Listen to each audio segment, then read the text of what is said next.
बिस्मिल्लाहिर्रहमानिर्रहीम। ऑनरेबल जनाब minister home Umar Cheema साहब,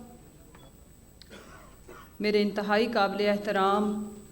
और मीडिया में जिनको सुन के खुशी होती है, जिनको हम सारे फॉलो करते हैं, और या मकबूल जान साहब,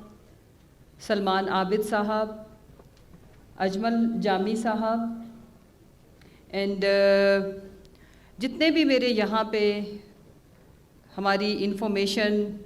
टीम का हिस्सा पूरे पंजाब भर से जो हमारे इंफॉर्मेशन सेक्रेटरीज़, हमारे सोशल मीडिया के बच्चे इतने शॉर्ट नोटिस पे, कल मैंने आप लोगों को इन्फॉर्म किया और फिर काफ़ी बड़ा एक सानहा कल कौम ने देखा। उसके बावजूद आप सब लोगों की तशरीफ़ आवरी का शुक्रिया। आज ये जो सेमिनार है, इसके पीछे ये चूँकि ओपन इनविटेशन नहीं मैंने रखी, इसको हमने सिर्फ अपने स्पेसिफ़िक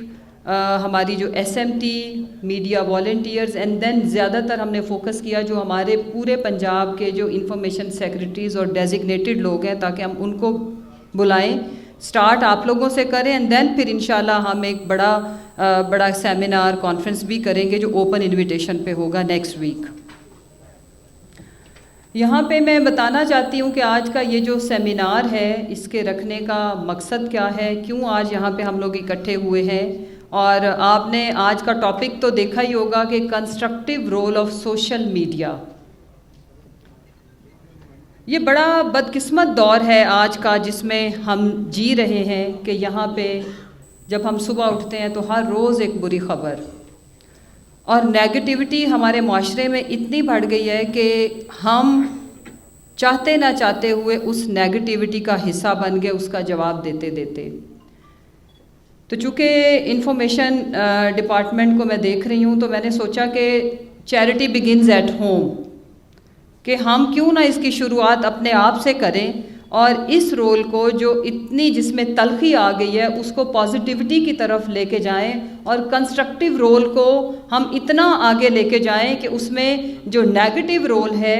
उसके ऊपर पॉजिटिविटी उसको काबू में ले ले, ओवरकम करे। आज के मैं स्टार्ट इसलिए ताकि हमारे जितने भी हमारे जो पैनलिस्ट हैं वो इसी के इर्द गिर्द इंशाल्लाह आप लोगों को अपने तजुर्बात से और गाइडलाइंस भी देंगे। मैं थोड़ा स्पेसिफिक रहूँगी कि आज का हमारा इकट्ठे होने का एजेंडा क्या है। जिस पार्टी से मेरा ताल्लुक़ है पीटीआई, उसका अगर हम सोशल मीडिया में शेयर देखें तो वो तकरीबन, अब गलत नहीं होगा, कोई मुगालता नहीं होगा कि 80% पे खड़ी है पॉपुलैरिटी के हिसाब से। न सिर्फ सोशल मीडिया में, अगर हम अभी जो इलेक्शन भी हुए रिसेंट पास्ट में, उनमें भी रेशो यही रही। तो जो हमारे मैसेज है, 22 करोड़ का मुल्क है, ये हमारी प्राइम रिस्पॉन्सिबिलिटी है कि हम उनको डायरेक्शन भी दें, हम उनको ऐसे ही डायरेक्शन लेस ना छोड़ दें। उनको डायरेक्शन देने के लिए जो मुझे समझ आई कि आज की मीटिंग का एजेंडा मैं आपसे शेयर करती हूँ।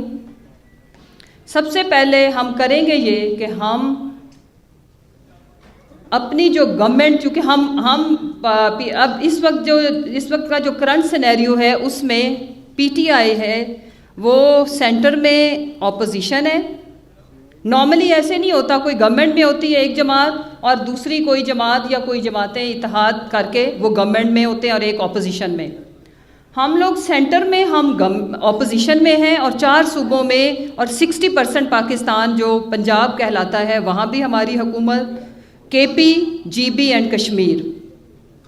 तो इसमें फिर हमें रोल भी अपना जो है वो डुअल रखना पड़ेगा कि जहाँ हम ऑपोजिशन है वहाँ हम ऑपोजिशन रहें, और जहाँ हम गवर्नमेंट है वहाँ हम गवर्नमेंट की तरह बिहेव करें और अपने कंस्ट्रक्टिव पॉजिटिव रोल को माशरे में बढ़ाएं भी और लोगों को एजुकेट भी करें। तो आज का एजेंडा ये है कि आप लोगों को गाइड किया जाए कि आप लोग जो हमारी गवर्नमेंट ने पिछले 4 सालों में, अगर मैं पंजाब की बात करूं तो जो अच्छे काम किए हैं हम पहले उनको हाईलाइट करें। मैंने ये देखा है कि दुनिया में हुक्मरानी या रूल किया है 3 चीज़ों ने, रीज़न, लॉजिक और रैशनल ने। तो हम बजाय इसके कि हमें कोई गाली दे हम उसका जवाब गाली से दें, हम हमारे पास सॉलिड रीज़न होनी चाहिए, लॉजिक होना चाहिए और रैशनल होना चाहिए, और हम लोगों को बताएं, जवाब दें। पंजाब की अगर बात हो, पंजाब से कोई भी हमारे पे अटैक करे तो हम अपनी परफॉर्मेंस आगे रखें। हेल्थ का इशू जब डिस्कस हो तो हम हेल्थ कार्ड को डिस्कस करें। और हेल्थ कार्ड एक ऐसी सर्विस है कि जो वेलफेयर स्टेट और जो फर्स्ट वर्ल्ड की जो दुनिया है वहाँ पे भी मेरा ख्याल है कि अभी तक फ्री हेल्थ इस तरह से टोटल पॉपुलेशन को किसी ने भी नहीं दी। हम उनको जवाब दें कि हमने हेल्थ में ये इनिशिएटिव्स लेके आए। और फिर मेरी जो आप लोगों से तवक्को है, मेरे जितने भी यहाँ पे तमाम डिस्ट्रिक्ट्स के जो कुछ जो नहीं आए उनको हम ये सारी इन्फॉर्मेशन शेयर करेंगे इस सेमिनार की, कि वो अपनी सोसाइटी के अंदर एक, जैसे हमारा दूसरा फ्लैगशिप प्रोग्राम था वेलफेयर स्टेट का एहसास प्रोग्राम। अब एहसास प्रोग्राम को, ये जो आपका मोबाइल फ़ोन है वो एक एहसास सेंटर और एहसास मरकज़ का रोल अदा कर सकता है अगर हम चाहें तो। जितने भी आपके पॉलिटिकल ऑफिसेज हैं, आपका पर्सनल ऑफिस है, आपका ये जो फ़ोन है, मैंने बहुत सारे, क्योंकि इसके मोस्टली इसके जो प्रोग्राम्स हैं ये अंडर प्रिविलेज लोगों के लिए, और उनके पास स्मार्टफोन नहीं है। जो घरों में काम करने वाली मासियाँ जिनके लिए राशन प्रोग्राम है, उसके पास फ़ोन कहाँ से, उसे तो ये यूज़ करना नहीं आता। उसको हम ये सर्विस दें। अब उसमें होगा कैसे कि हम सोसाइटी के और मीडिया के टाइकॉन्स को भी बुलाएंगे, उन्हें भी हम अपनी परफॉर्मेंस भी देंगे और हम अपने प्लान्स भी देंगे, और उनसे हम सीखेंगे भी कि हम लड़ाई की बजाय हम अपनी परफॉर्मेंस के तहत मुआशरे के अंदर कंस्ट्रक्टिव बात कैसे कर सकते हैं। तो कंस्ट्रक्टिव बात मैं इसको नहीं समझती कि खाली किसी को नेक होने की हदायत करते रहे, सुबह उठ के गुड मॉर्निंग और साथ एक आयत नहीं। डिफरेंस क्रिएट होता है सोसाइटी में, आप उनके काम आए, कि सुबह कोई उठे तो आपकी वजह से किसी की हेल्प हो जाए, वो आप उसको हेल्थ कार्ड में फैसिलिटेट करने की शक्ल में उसकी रजिस्ट्रेशन, किसी जो प्रोग्राम, चाहे हमारा कोई लोन प्रोग्राम है, यूथ प्रोग्राम है, ख़वातीन के लिए प्रोग्राम है, एहसास के अंडर तो बहुत सारे प्रोग्राम्स हैं, उसमें उनकी रजिस्ट्रेशन करने में उनकी हेल्प करें। वो सारे फीचर सारी, पहले भी आपको पता है जब मैं इंफॉर्मेशन सेक्रेटरी थी तो हमने एक सेशन किया था, उसका बड़ा फ़ायदा रहा। लोगों ने अपने पॉलिटिकल ऑफिसेज उनके कम्युनिटी सेंटर्स में बदल गए थे कि वो एहसास मरकज़ की शक्ल इख्तियार कर गए थे। हम आपको सारा डेटा प्रोवाइड करेंगे। आज भी अभी हमारे जितने पैनलिस्ट भी हैं इनकी टेबल पे भी रख दें। हमारी ये जो परफॉर्मेंस है ये हमने आज बहुत सादा लफ्ज़ों में इसको ड्राफ्ट करके ये आज आप सब लोगों को हम दे के भेजेंगे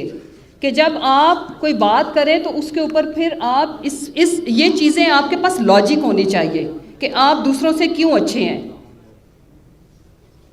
हम आपको ये डेटा देंगे और ये डेली बेसिस पे हम आप लोगों का व्हाट्सएप ग्रुप बना के पूरे डिस्ट्रिक्ट्स के पहले बने हुए हैं, पूरी सोशल मीडिया टीम्स को हम मेंटली इक्विप्ड करेंगे कि वो जब बात करें तो उनके पास बताने को बहुत कुछ हो, कि मुआशरे में डिफरेंस खाली बातों से, झगड़ों से, नेगेटिविटी से नहीं आता, आपको काम करना पड़ता है और मुआशरे में आपका एक हेल्दी रोल, जो प्रैक्टिकल रोल हो, वो सामने आए। अब 2-3 बातें जो मैं आ जाती हूँ, ये बेसिक जो हमारी जो आउटलाइन थी उसको डिस्कस, क्योंकि जब हमने ये इवेंट रखा तब ये जो अरशद शरीफ साहब का सानिया नहीं हुआ था। कल का दिन पाकिस्तान की तारीख का स्याह तरीन दिन था, जिसमें 22 करोड़ अवाम के दिलों के ऊपर, दिमाग के ऊपर ऐसे नकूश छोड़े हैं जो अनमिट हैं, जो हम कभी नहीं भूल सकते। हमें अब ये अहद करना है कि किसी के साथ भी फ्रीडम ऑफ स्पीच की, खाली स्पीच करने से, बातें करने से काम नहीं चलेगा। हमें जिसके साथ भी ज़्यादती, जिसकी ज़ुबान बंदी की शुरुआत होगी, बिकॉज़ अरशद शरीफ का ये जो सानिया था ये अचानक से उनकी हमें ख़बर नहीं आई, इसके पीछे सीरीज़ ऑफ एक्शंस हैं कि उन्हें क्यों इस मुल्क की हवा और उन ज़मीन तंग कर दी गई, उन्हें यहाँ से जाना पड़ा, जिस मुल्क में गए वहाँ की ज़मीन तंग कर दी गई, कि वो कीनिया क्यों गए। इन सवालों के जवाब जब तक हम अब ले नहीं लेंगे, मज़ीद अरशद शरीफ शहीद जैसे बच्चे लखते जिगर, हम इसी तरह से उनकी लाशें उठाते रहेंगे, इंपोर्ट करते रहेंगे। हम इंशाल्लाह इस इशू को बिल्कुल अलाइव रखेंगे उस वक्त तक जब तक इसके किसी मंतकी अंजाम तक हम इसको नहीं पहुंचाते। दूसरी जो इम्पॉर्टेंट चीज़ है वो ये कि हमें अब ये जो कंस्ट्रक्टिव रोल की बात करने की जहाँ तक बात आती है, तो पीटीआई वो पाकिस्तान की वाहिद जमात है कि जिनके पास एक ऐसा ऑनेस्ट लीडर है कि जहाँ पे हम कंस्ट्रक्टिविटी के अलावा बात ही नहीं हमें करनी चाहिए, जिसने इस मुल्क को सबसे पहले एक ऐसी सियासी जमात दी जो मरूसियत से पाक है, जिसमें मेरे लिए और आपके लिए इक्वल अपॉर्चुनिटीज़ है, क्योंकि लाइन में कोई बिलावल, कोई मरियम, कोई जरदारी नहीं लगा हुआ। इस पार्टी में अगर इंशाल्लाह अगर हम इसके लिए, इसको उठाने के लिए जितनी भी आप लोगों ने जिद्दोजहद की और मज़ीद आगे करेंगे इंशाल्लाह, जैसे ही हमारे लीडर की तरफ से कोई भी कॉल आती है तो हमें ये इसके ऊपर फ़ख्र होना चाहिए कि उनकी जो डायरेक्शन है वो इस मुल्क की हकीकी आज़ादी की डायरेक्शन अपने लिए नहीं है। इस मीडिया को अगर वो आज़ाद देखना चाहते हैं, अगर वो चाहते हैं कि यहाँ पे सलमान आबिद साहब अगर कोई बात करें तो उनको रात को धरना लिया जाए और सुबह फिर जो कुछ डॉक्टर शहबाज गिल के साथ, जो कुछ आज़म सवाती के साथ वो हुआ, वो किसी के साथ भी ना हो, तो उसके लिए हमें अपना रोल अदा करना होगा। और वो रोल कि जो चीज़ें मुआशरे में डिफरेंस क्रिएट करती हैं उनको हम लेके चल पड़े उसके एम्बेसडर के तौर पर, और जिन चीज़ों से नेगेटिविटी और मुआशरे में बिगाड़ आता है हम उसको पॉजिटिविटी के साथ पेश करें। अब मैं इंशाल्लाह एंड पे जब सारे हमारे पार्टिसिपेंट्स हैं, जब ये सारे बात कर लेंगे तो हम इसको कंक्लूड करेंगे। अब मैं चाहूँगी कि प्रोग्राम को आगे बढ़ाया जाए और फिर इंशाल्लाह एंड पे मैं आपसे बात करूँगी। बहुत शुक्रिया।